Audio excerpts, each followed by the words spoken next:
Assalamualaikum warahmatullahi wabarakatuh. Ketemu lagi dengan channel Belajar Arsitektur.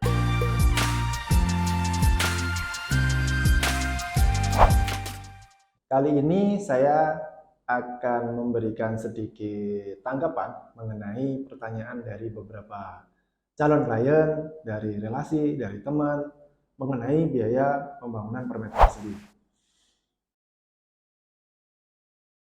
Jadi begini teman-teman semua, untuk biaya pembangunan per meter persegi itu bagi kami pribadi, saya maupun tim tidak bisa menjawab dengan pasti biaya berapa sih biayanya secara pasti.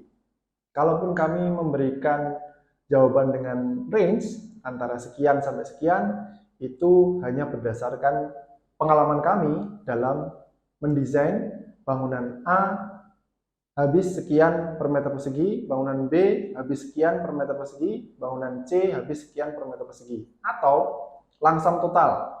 Karena dalam bangunan ada bagian-bagian yang tidak bisa dijelaskan atau dihitung secara per meter persegi. Misalkan ada bangunan induknya 100 meter persegi, kemudian ada pagar, ada carport, ada lanskap, dan sebagainya. Jadi biaya yang kami sampaikan adalah biaya keseluruhan pembangunan dari seluruh kompleks rumah tersebut. Mengapa hal itu nggak bisa kami jelaskan per meter persegi? Karena yang pertama, bangunan itu terdiri dari banyak elemen di dalamnya.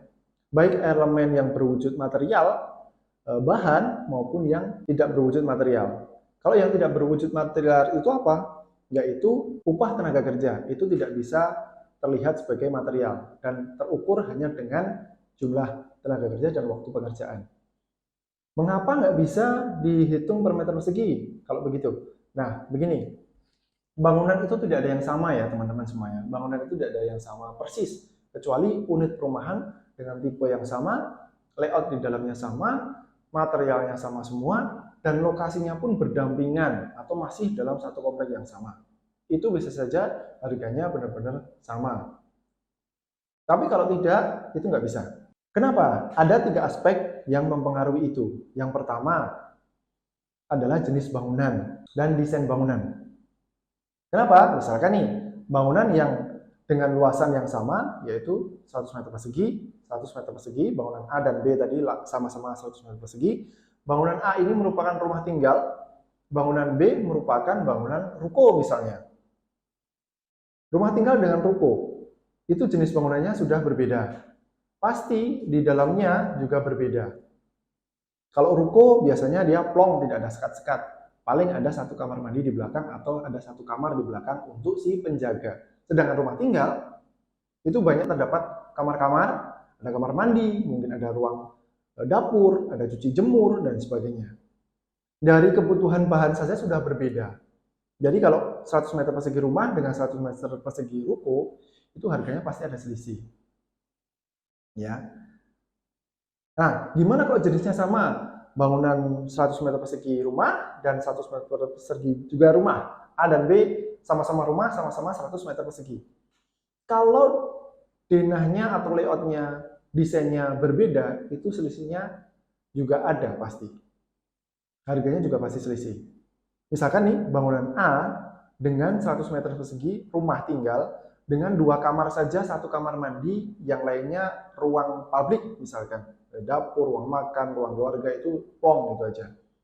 Yang satunya rumah tinggal 100 meter persegi dengan 3 kamar atau 4 kamar masing-masing, ada kamar mandi dalamnya. Nah, itu juga pasti akan berbeda. Kenapa? Karena materialnya berbeda, jumlahnya, pengerjaannya juga berbeda.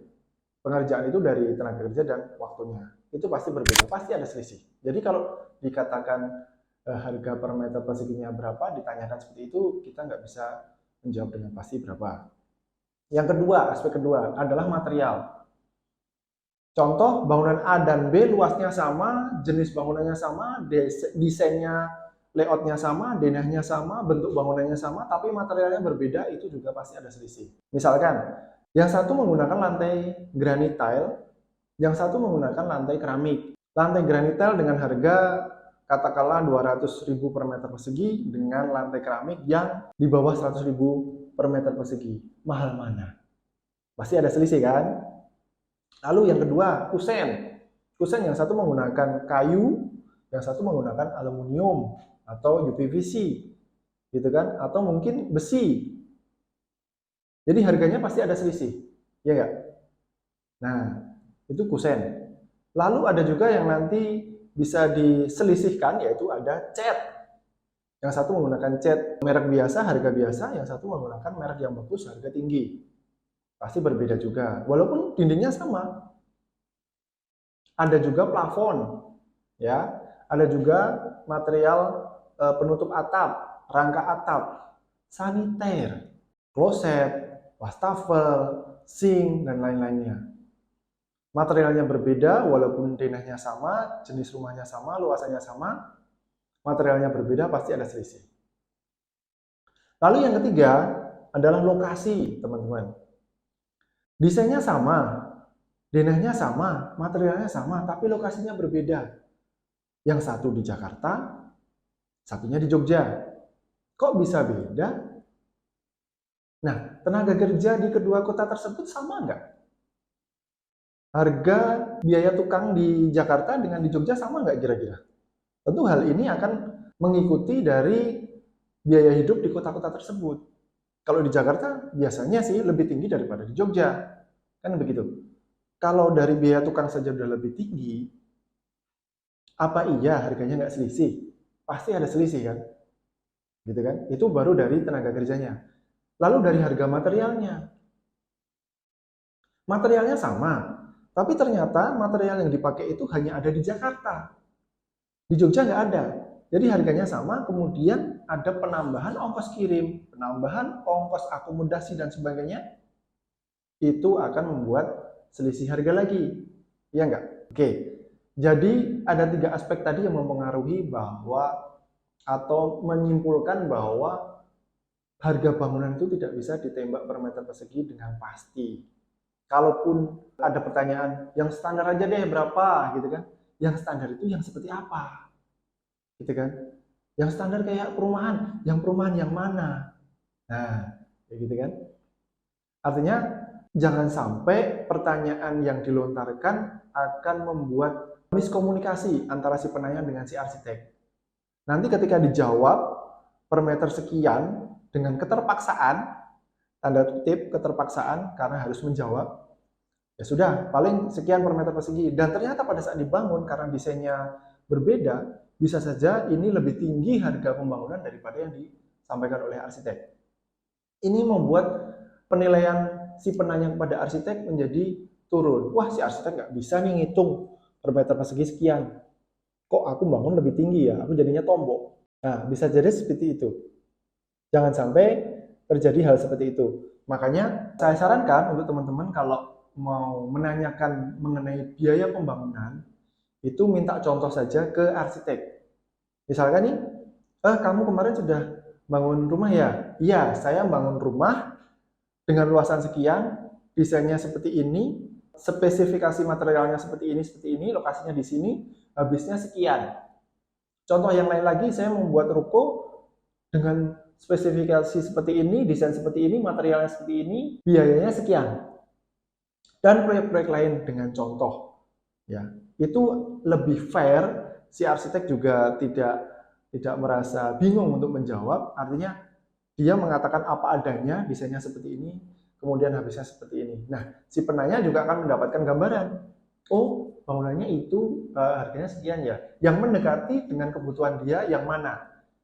Itu tinggal nanti disesuaikan. Nah, kalau mau lebih pasti lagi mengenai berapa biaya pembangunan, ya didesain dulu.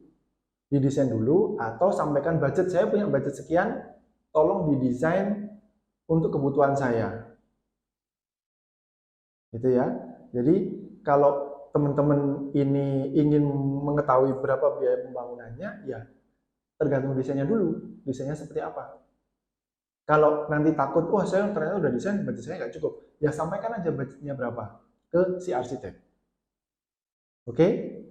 Kalau teman-teman ingin mendapatkan konsultasi atau ingin konsultasi mengenai arsitektur, mengenai bangunan, atau ingin membuat sebuah bangunan kemudian bingung mencari arsiteknya, bisa nih ke kami, yaitu di PT Rancang Reka Ruang.